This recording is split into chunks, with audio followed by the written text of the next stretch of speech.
नमस्कार, मैं रवीश कुमार। क्या अदानी ग्रुप पर लगे फ्रॉड के आरोप एलआईसी को भी ले डूबेगा? हिंडनबर्ग की रिपोर्ट में अदानी ग्रुप के खिलाफ फ्रॉड के आरोप लगने के बाद भारतीय जीवन बीमा निगम को लेकर भी सवाल उठाए जाने लगे, क्योंकि अदानी ग्रुप में प्रमोटर के अलावा एलआईसी का सबसे अधिक निवेश बताया जाता है। भारतीय जीवन बीमा निगम ने अपने निवेशकों में भरोसा बनाए रखने के लिए एक बयान जारी किया है। आज मार्केट में अदानी समूह के एफपीओ का सब्सक्रिप्शन पूरा हो गया।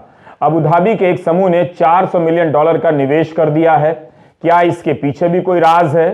सवाल है कि हिंडनबर्ग ने अपनी रिपोर्ट में जो आरोप लगाए हैं, क्या सरकार उसकी जांच करेगी? सेबी की तरफ से कोई जांच होगी? अदानी समूह के कुछ शेयरों के दाम में सुधार देखे गए हैं, लेकिन जो गिरावट आई है उसकी रिकवरी अभी दूर नजर आती है। अदानी समूह के शेयरों की खराब हालत को देखकर उसे लोन देने वाले या इक्विटी खरीदने वाले बैंकों और एलआईसी को लेकर चिंताएं जाहिर की जा रही हैं। बैंकों और एलआईसी की तरफ से सफाई आ गई है कि चिंता की कोई बात नहीं है, मगर चिंता की लकीरें यहां वहां दिखाई भी दे रही हैं। क्या एलआईसी अदानी ग्रुप को बचा रहा है, जिसके कारण उसे घाटा हो रहा है? इन आरोपों में कितना दम है, इन सब पर बात करेंगे।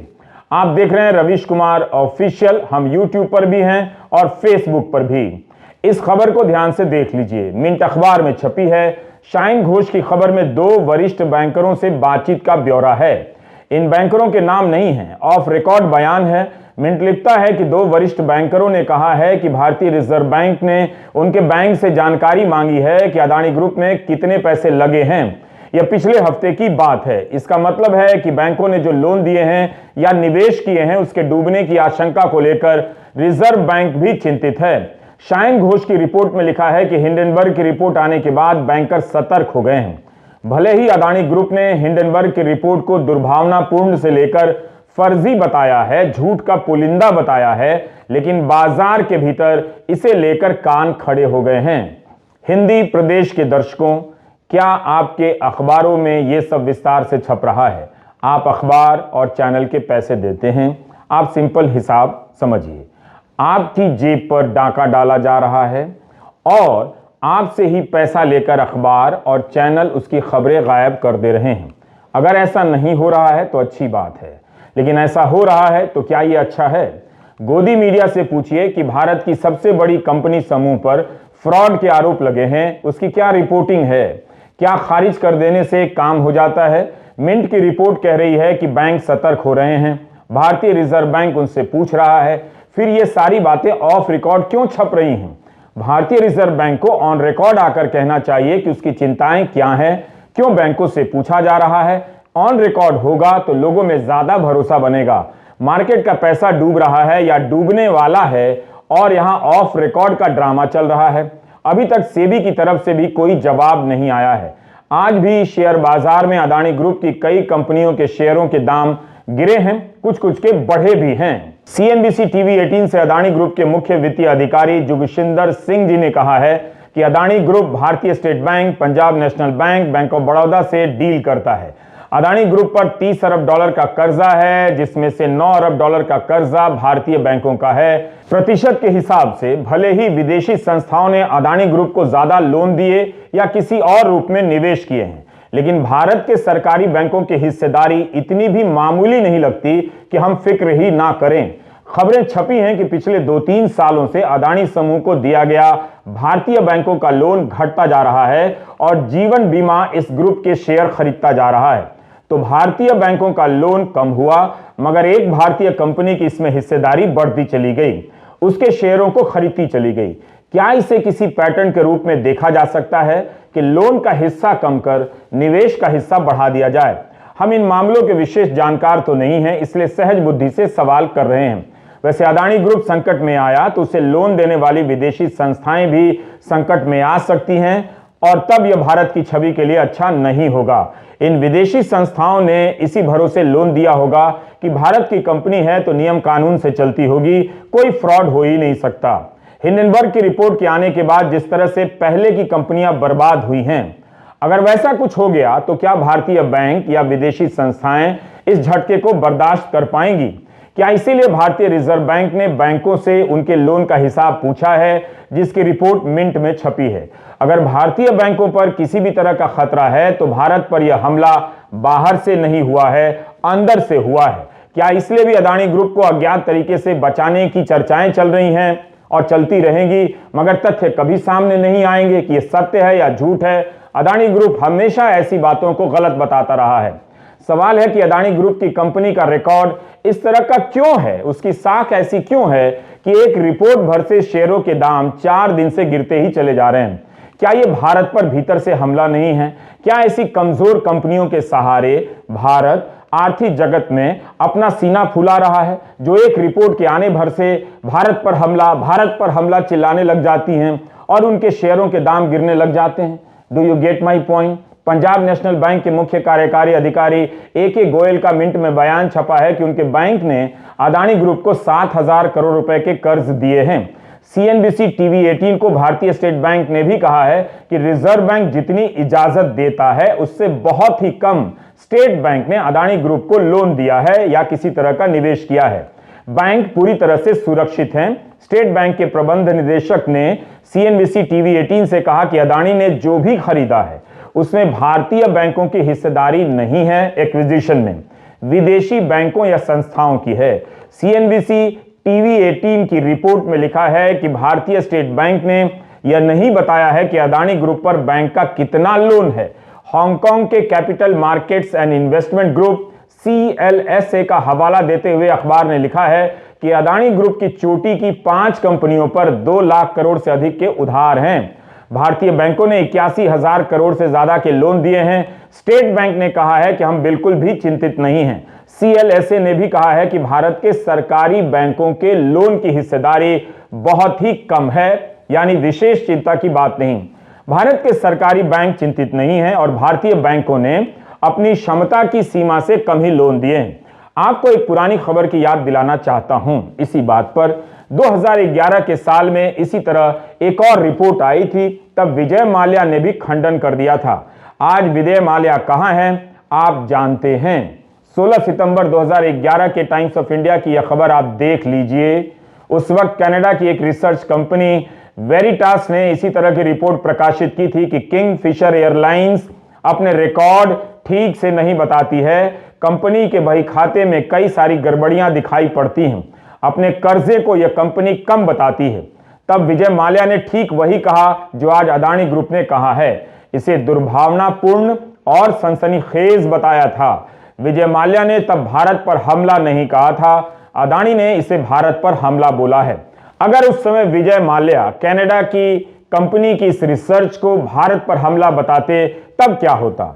आज माल्या फरार हैं, उन्हें सरकार भारत की जेल में डालने के लिए जाने कितने साल से मुकदमा ही लड़ रही है। वेरिटास कंपनी की रिपोर्ट आखिर सही साबित हुई। आज आप किसी भी एयरपोर्ट पर जाइए, किंगफिशर नाम की हवाई जहाज कंपनी का अता पता नहीं मिलेगा। विजय माल्या का इतिहास आपके सामने है। भारतीय इतिहास के किस चैप्टर में आप विजय माल्या के बारे में पढ़ाएंगे? क्योंकि ये जनाब तो भारत से ही भाग गए हैं। पता चला कि ब्रिटेन के इतिहास के चैप्टर में पढ़ाए जा रहे हैं। ब्रिटेन दावा करने लगा है कि ये आदमी भागकर हमारी कंट्री में आया है, तो ब्रिटेन की हिस्ट्री के चैप्टर में होगा। जब अदानी ग्रुप ने हिंडनबर्ग की रिपोर्ट को भारत पर हमला कहा है, तब ऐसे में सेबी नाम की संस्था क्यों चुप है? उसे सार्वजनिक बयान देना चाहिए था। जब बैंक सार्वजनिक रूप से जवाब दे रहे हैं, भारतीय जीवन बीमा निगम ने बयान जारी किया है, तब सेबी क्यों चुप है? एक तरफ सेबी की चुप्पी पर सवाल उठ रहे हैं और दूसरी तरफ खबर आती है कि अडानी के शेयर ज्यादा ना गिरें, इसके लिए सर्किट लिमिट को 20% से 10% कर दिया गया है। हिंदी में ऐसे समझिए, सीधे पाताल लोक में ना चले जाएं, इसलिए उसके पहले एक फ्लोर और जोड़ दिया गया है। यानी अब एक दिन में अडानी के शेयर 10% से अधिक नहीं गिरेंगे तो हाहाकार भी कम मचेगा। दुनिया के अमीरों में अडानी तीसरे नंबर पर थे। कुछ दिन पहले तक फोर्ब्स पत्रिका ये सूची बनाती है।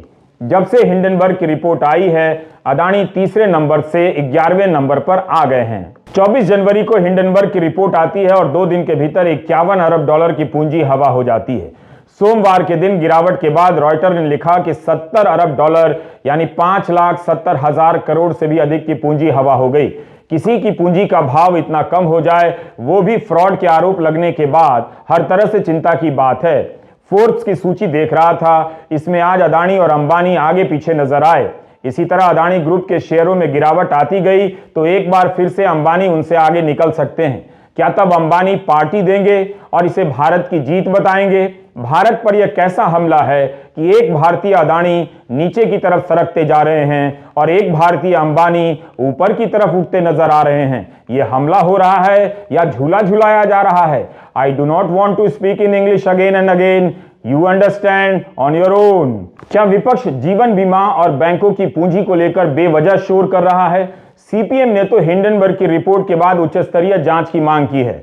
अदानी ग्रुप ने इन आरोपों को हमेशा ही गलत बताया है, इनका खंडन किया है। कांग्रेस के प्रवक्ता जयराम रमेश ने एक लंबा बयान जारी किया है और कहा है कि वित्तीय प्रणाली का स्तंभ माने जाने वाले एलआईसी और एसबीआई जैसे वित्तीय संस्थानों के अडानी समूह के साथ उच्चतम स्तर के जोखिमपूर्ण लेन देन का वित्तीय स्थिरता और करोड़ों भारतीयों की बचत राशि पर दुष्प्रभाव पड़ सकता है। एक जिम्मेदार विपक्षी दल के रूप में कांग्रेस पार्टी का यह दायित्व है कि वह सेबी और आरबीआई से वित्तीय प्रणाली के प्रबंधक के रूप में अपनी भूमिका का प्रभावी रूप से निर्वहन करने और व्यापक जनहित को ध्यान में रखते हुए इन आरोपों की जांच करने का आग्रह करे। तेलंगाना के आईटी मंत्री केटी रमा राव ने भी कहा है कि यह सवाल बेहद गंभीर है।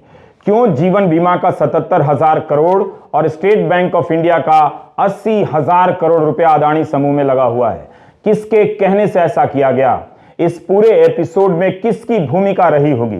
तृणमूल सांसद महुआ मोइत्रा ने जून 2021 में सेबी को पत्र लिखा था और कहा था कि अदानी ग्रुप में जिन विदेशी कंपनियों का पैसा लगा हुआ है वो किनका पैसा है, इसकी कोई ठोस जानकारी नहीं है। ना ही उन कंपनियों ने कई सालों में अदानी के स्टॉक में लेन देन किया है। महुआ ने उस समय मांग की थी कि इन कंपनियों के अदानी समूह के साथ रिश्तों की जांच हो, क्योंकि इसका भारतीय बाजार पर काफी असर पड़ेगा। तब सेबी ने कहा था कि इसकी जांच हो रही है। हिंडनबर्ग ने अपनी रिपोर्ट में महुआ मोइत्रा के पत्र और सेबी के जवाब का जिक्र किया है, मगर आज तक किसी को पता नहीं कि सेबी ने जो जांच की उसका क्या नतीजा निकला। हिंडनबर्ग ने लिखा है कि इस मामले की मॉरिशस में भी जांच हो रही है। जून 2021 के इस पत्र का संदर्भ यह है कि उस वक्त अदानी एंटरप्राइजेस के शेयरों के दाम गिर गए थे। तब सवाल उठा कि ऑफशोर फंड को फायदा हुआ है, उन्होंने अपने पैसे निकाल लिए हैं। महुआ मोइत्रा ने पूछा था कि कौन है जिसे फायदा हो रहा है। तब सेबी ने जवाब दिया कि जांच चल रही है और अभी किसी तार्किक नतीजे पर नहीं पहुंची है। यह खेल तो होता ही है कि एक बार शेयरों के दाम चढ़ाकर गिरा दिए जाते हैं और फायदा कमा लिया जाता है। यही आरोप अदानी ग्रुप ने हिंडनबर्ग की रिपोर्ट पर भी लगाए हैं। महुआ मोइत्रा ने यही आरोप उस समय लगाया था कि ऑफशोर फंड किसका है जो अदानी ग्रुप के शेयरों के दाम चढ़ाकर और फिर गिराकर फायदा कमा गया। तृणमूल सांसद महुआ मोइत्रा ने 30 जनवरी को फिर से सेबी को पत्र लिखा है। उन्होंने ट्वीट करते हुए लिखा है कि सेबी के अलावा यह पत्र वित्त मंत्री, ईडी, डीआरआई, सीबीडीटी को भी लिखा गया है और अदानी ग्रुप की कंपनियों की जांच की मांग की गई है। पैसे को गोल गोल घुमाकर राउंड ट्रिपिंग के जरिए मुनाफा कमाने के आरोप लगाए गए हैं। संदिग्ध विदेशी निवेश के भी आरोप हैं। इन सब की जांच की मांग महुआ मोइत्रा ने अपने पत्र में की है। महुआ ने लिखा है कि क्या कोई सुन भी रहा है या सब शीशे के घर में बंद हो गए हैं जहां आवाज नहीं पहुंच रही है। महुआ मोइत्रा इस पत्र में कह रही हैं कि अदानी समूह ने हिंडनबर्ग को जवाब में कह दिया है कि ये निराधार हैं, झूठे इल्जाम हैं, जिन्हें भारत के सुप्रीम कोर्ट ने, उच्चतम न्यायालय ने खारिज कर दिया है। महुआ ने कहा है कि हमें आज तक नहीं पता कि इन स्टॉक का मालिक कौन है, किसे ये फायदा पहुंचाते हैं और इनका इतिहास क्या है। इनका इतिहास क्या है? आज जब देश को सही इतिहास के नाम पर फर्जी इतिहास पढ़ाया जा रहा है, तब किसे फुर्सत है कि इस तरह के निवेशकों के इतिहास की जांच करे। एक सांसद के तौर पर महुआ मोइत्रा ने इन संदर्भों को लेकर संसद में कई बार सवाल उठाए हैं। 19 जुलाई 2021 को वित्त राज्य मंत्री ने जवाब भी दिया कि सेबी और डीआरआई, हिंदी में राजस्व आसूचना निदेशालय, अदानी समूह की कुछ कंपनियों की जांच कर रहा है। तो उस जांच का क्या नतीजा निकला? 2 साल हो गए, कुछ तो निकलना ही चाहिए और इस वक्त बताना भी चाहिए। इसलिए महुआ मोइत्रा के सवालों को ध्यान से सुनिए। महुआ ने अपने पत्र में कहा है कि अदानी सीएफओ के स्टेटमेंट से ऐसा लगता है कि सेबी ने अपनी जांच खत्म कर ली है, और अगर ऐसा हुआ है तो लग रहा है कि अदानी ग्रुप कोर्ट में जीत गया है और सब इल्जाम खारिज हो चुके हैं, या सेबी ने उन्हें बरी कर दिया है। मैं पूछना चाहती हूं कि कब यह जांच पूरी हुई, क्या बातें सामने निकल कर आईं, क्या कार्रवाई हुई है, कोर्ट में क्या भेजा गया है और कब भेजा गया है। अब आपको समझ आ रहा होगा कुछ कुछ। क्या महुआ मोइत्रा ने भी अदानी ग्रुप में निवेश को लेकर पत्र लिखकर भारत पर हमला कर दिया? महुआ ने यह भी पूछा है कि जांच अगर पूरी नहीं हुई तो अदानी ग्रुप को एफपीओ लाने की अनुमति कैसे मिल गई, जिसके जरिए यह समूह निवेशकों से 20,000 करोड़ रुपए मांग रहा है? क्या इसकी जानकारी अदानी ग्रुप ने मार्केट को दी है? तो ये सब सवाल हैं। सेबी इन प्रश्नों के जवाब दे सकती है, देना चाहिए। अब आपको फिर से फ्लैशबैक में ले जा रहा हूं। 6 अक्टूबर 2021 को पेंडोरा पेपर सीरीज नाम से इंडियन एक्सप्रेस में खबरें छपती हैं। इंडियन एक्सप्रेस ने उस वक्त लिखा था कि अदानी के बड़े भाई विनोद अदानी साइप्रस नाम के लघु देश के नागरिक हैं, दुबई में रहते हैं। पेंडोरा रिपोर्ट में विनोद अदानी की कंपनी हिबिस्कस आरई होल्डिंग्स लिमिटेड का नाम आया था। भारत जैसे विश्वगुरु लेवल के देश छोड़कर विनोद अदानी साइप्रस की नागरिकता लेते हैं, रहते दुबई में हैं। यह उनकी मर्जी हो सकती है। उनके बेटे अदानी ग्रुप की एक कंपनी के प्रबंध निदेशक हैं और अदानी एंटरप्राइजेस के निदेशक हैं। अदानी समूह ने 413 पन्नों के अपने जवाब में कहा है कि विनोद अदानी के पास उनके ग्रुप का कोई पदभार नहीं है और ना ही रोजमर्रा के काम में कोई हस्तक्षेप है। हिंडनबर्ग ने अपनी रिपोर्ट में इल्जाम लगाया है कि विनोद अदानी की मॉरिशस में 38 शेल कंपनियां हैं जो अदानी की लिस्टेड और प्राइवेट कंपनियों में अरबों डॉलर का लेन देन करती हैं। यहां तक कि अदानी ग्रुप के मुख्य वित्तीय अधिकारी जोगिशिंदर रॉबी सिंह जी भी ऑस्ट्रेलिया के नागरिक बताए गए हैं। मिंट अखबार ने अपने साक्षात्कार में लिखा है कि जोगिशिंदर ऑस्ट्रेलिया के नागरिक हैं। इनके पास पीआईओ कार्ड है, पर्सन ऑफ इंडियन ओरिजिन का कार्ड। इससे उनके प्रति मेरा सम्मान और बढ़ गया थोड़ी देर के लिए, क्योंकि उनके पहले वीडियो में ऑस्ट्रेलिया का झंडा नहीं था, हमारा प्यारा तिरंगा था। कोई साइप्रस का नागरिक हो जाए या ऑस्ट्रेलिया का हो जाए, कोई ऐतराज नहीं है मुझे। अब चूंकि अदानी ग्रुप ने भारत पर हमला कहकर राष्ट्रवाद को बीच में ला दिया है, इसलिए यह छोटा सा सवाल पूछ रहा हूं। मेरा सवाल है कि केवल भारत के खिलाफ हमला कैसे हो गया? अगर भारत के खिलाफ हमला है तो हिंडनबर्ग की रिपोर्ट साइप्रस और ऑस्ट्रेलिया के खिलाफ भी हमला है। अपना डेटा बचाइए, सारा डेटा रील्स और गाने सुनने में खर्च ना करें। इस तरह के लंबे वीडियो देखा करें, ठहर कर सोचा करें, तब समझ में आएगा कि आपका डिब्बा कैसे गोल हो रहा है। जोगिशिंदर रॉबी सिंह जी ने इतिहास की एक ऐसी व्याख्या कर डाली है कि अब मुझे भी अफसोस हो रहा है कि मैंने केमिस्ट्री में बीए क्यों नहीं किया, बीए मतलब डिप्लोमा क्यों नहीं किया। हम आपको बता दें कि 30 जनवरी को मिंट के स्वराज सिंह धनजल, अनिरुद्ध लस्कर और सतीश जॉन ने जोगिशिंदर सिंह का इंटरव्यू किया है। जोगिशिंदर सिंह अदानी ग्रुप के मुख्य वित्तीय अधिकारी हैं। उनसे सवाल पूछा गया कि आपको इस बात से परेशानी नहीं हुई कि बाजार ने आप पर नहीं, हिंडनबर्ग की रिपोर्ट पर भरोसा किया। जोगिशिंदर सिंह जी कहते हैं, ध्यान से सुनिएगा, मैं इतिहास का छात्र हूं और पंजाब का हूं। मुझे हैरानी नहीं हुई है। जलियांवाला बाग में केवल एक अंग्रेज था जिसने गोली चलाने के आदेश दिए। उसके बाद भारतीयों ने ही भारतीयों पर गोलियां चला दी। तो मुझे अपने भारतीय नागरिकों के व्यवहार पर अचरज क्यों होगा? नहीं होगा। कोई गोरा आदेश देगा और कुछ भारतीय गोली चला देंगे, इसकी संभावना तो है। मेरे राज्य में हुआ है, हमने उस दिन को याद रखा है। मुझे नहीं पता था कि मेरे और जोगिशिंदर रॉबी सिंह जी में एक समानता भी है। हम दोनों इतिहास के विद्यार्थी रहे हैं। What a nice thing. इतिहास पढ़कर वे मुख्य वित्तीय अधिकारी बन गए। मैं पत्रकार से एंकर और एंकर से अब यूट्यूबर बन गया हूं। उनकी इतिहास की समझ पर तो इतिहास विषय का ही नाम बदलकर, ध्यान से सुने, बकवास रख देना चाहिए। फ्रॉड की रिपोर्ट आने के बाद निवेशक अदानी के शेयर बेच रहे हैं और जोगिशिंदर सिंह बेचने वालों की तुलना उनसे कर रहे हैं जिन्होंने जनरल डायर के आदेश पर जलियांवाला बाग में हिंदुस्तानियों पर गोलियां चला दी। चल क्या रहा है इस देश में? इनको ऐसा इतिहास कौन पढ़ा रहा है? शेयर को बेचना अगर डायर के कहने पर गोली चलाने के जैसा है तो बता दीजिए कि क्या शेयर खरीदने के लिए डायर ने ही फायर किया था? आरोप आपकी कंपनी पर लगे हैं, आप उसकी सफाई दीजिए। आपने कहा भी है कि एक एक आरोप झूठ है। बात है कि अदालत में कुछ साबित तो हुआ नहीं, मामला अदालत में ही नहीं गया तो साबित कैसे होगा? तब होगा जब कोई जांच होगी, पहले जांच होगी फिर चार्जशीट बनेगी, तब तो अदालत में बहस होगी। अगर कोई जांच एजेंसी उनके दफ्तर तक आने में किसी वजह से घबरा रही है तो खुद जाकर उसके अफसरों को ले आइए। यह सब करने के बजाय उल्टा आप कह रहे हैं कि गोरे के आदेश पर कुछ भारतीय गोली चला रहे हैं, लोगों के पैसे डूब रहे हैं और आपको डायर का फायर नजर आ रहा है। अगर अदानी के शेयर बेचने वालों में कोई संघ का सदस्य निकल गया, बीजेपी का सदस्य निकल गया, तब क्या होगा? जोगिशिंदर सिंह को यह बात मालूम है क्या होगा? भाई, लोगों ने शेयर मार्केट को मुगल गार्डन बना दिया है, जब चाहा नाम बदलकर अमृत उद्यान रख दिया। This is what I have a problem with, not knowing history and yet claiming to be a student of history. So brazen. सवाल है कि अदानी ग्रुप के साथ साथ एलआईसी का भी निवेश डूबा तो क्या होगा? क्यों एलआईसी को नहीं लगता है कि अभी इतनी बुरी हालत नहीं आई है कि अदानी के शेयर बेचकर निकला जाए? ट्विटर पर कई लोग जो खुद को ऐसे विषयों के जानकार बताते हैं, ये सब सवाल कर रहे हैं। राजनीतिक दल भी एलआईसी को लेकर सवाल उठा रहे हैं। एलआईसी की तरफ से जवाब आया है। आज भी एलआईसी के शेयरों के दाम में कुछ गिरावट दर्ज हुई है।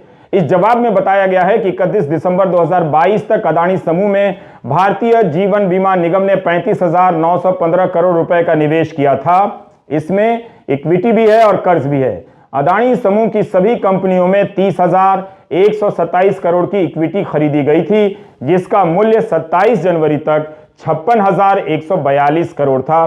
भारतीय जीवन बीमा ने जिन कंपनियों में निवेश किया है उनकी क्रेडिट रेटिंग भी डबल है, AA है, और निवेश के नियमों के तहत ही सारा निवेश हुआ है। भारतीय जीवन बीमा की कुल संपत्ति 41,66,000 करोड़ की है।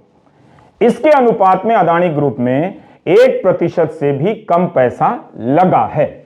इस जवाब से एलआईसी भरोसा देना चाहती है कि अदानी ग्रुप में 36,000 करोड़ का निवेश उसकी कुल संपत्ति के अनुपात में 1% भी नहीं है।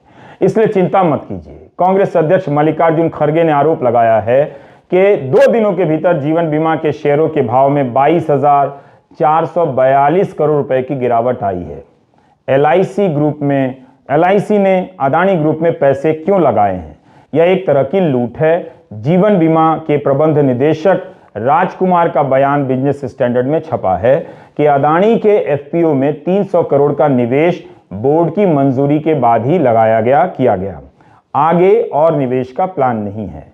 30 जनवरी को रॉयटर को दिए इंटरव्यू में राजकुमार ने कहा है कि इस समय स्थितियां बदल रही हैं, वास्तविक स्थिति क्या है उसे लेकर हम निश्चित नहीं हैं। चूंकि हम बड़े निवेशकों में से हैं, इसलिए हमारा अधिकार बनता है कि सवाल पूछें, और हम 1-2 दिनों के भीतर सवाल पूछेंगे। तो ये बात है। जीवन बीमा भी कह रहा है कि सवाल पूछेंगे, जवाब से संतुष्ट नहीं हुए तो फिर से सवाल पूछेंगे। हम भी सवाल पूछ रहे हैं। क्या इन सवालों और जवाबों की जानकारी आम जनता को दी जाएगी? जीवन बीमा के निदेशक ने कहा है कि लंबे समय की सोचकर आगे चला जाता है, बशर्ते कोई बुरे हालात पैदा ना हो जाएं। इससे ज्यादा क्या बुरे हालात होंगे जब खबरें छप रही हैं कि जीवन बीमा के शेयरों में भारी गिरावट आई है। 28 जनवरी को इंडियन एक्सप्रेस के संदीप सिंह ने लिखा कि अदानी समूह में सबसे बड़ा निवेश भारतीय जीवन बीमा का है। इस कंपनी में उसके निवेश का मूल्य 72,193 करोड़ से घटकर 55,565 करोड़ का हो गया। 2 दिनों में 22% की गिरावट हो गई। यही नहीं, भारतीय जीवन बीमा निगम के अपने शेयरों के दाम भी 2 दिनों में 5.2% गिरे हैं। अलग अलग मीडिया रिपोर्ट में जीवन बीमा के घाटे को 18,000 से लेकर 24,000 करोड़ तक का बताया गया है। यह भी पुराना आंकड़ा है, पिछले 2 दिनों की गिरावट का इसमें हिसाब शामिल नहीं है। आखिर भारतीय जीवन बीमा निगम ही क्यों अदानी ग्रुप में सबसे बड़ा निवेशक है? क्या अदानी ग्रुप में निवेश की समझ केवल एलआईसी के पास ही है? दूसरे निवेशकों के पास ये समझ नहीं है? आज अदानी ग्रुप के साथ साथ सबसे ज्यादा नुकसान उठाने वाली कंपनी में एलआईसी भी है। उसे one of the biggest losers कहा जा रहा है। शेयर बाजार में शेयरों के दाम गिरते चढ़ते रहते हैं, मगर एक कंपनी के रिसर्च पर भारत की इतनी बड़ी कंपनी के शेयरों के दाम इस तरह गिरने लग जाएं, यह कोई छोटी बात नहीं है। अगर यह रिपोर्ट नहीं आती तो बाजार में ऐसा कुछ भी माहौल नहीं था कि अदानी ग्रुप के शेयरों के भाव में कई लाख करोड़ की गिरावट आ जाती। कुछ दिनों तक बजट की चर्चा होगी। इस चर्चा की आंधी में यह मामला किसी सूखे पत्ते की तरह उड़कर किनारे लग जाएगा। हिंडनबर्ग ने शॉर्ट सेलिंग से जो कमाना था कमा लिया होगा, लेकिन जो आरोप सबके सामने रख दिए गए हैं उसका सामना इतना बड़ा देश क्या इस तरह से किनारे लगाकर करेगा या सामने आकर जांच करेगा और सवालों के जवाब ढूंढेगा, आपको बताएगा। नमस्कार, मैं रविश कुमार।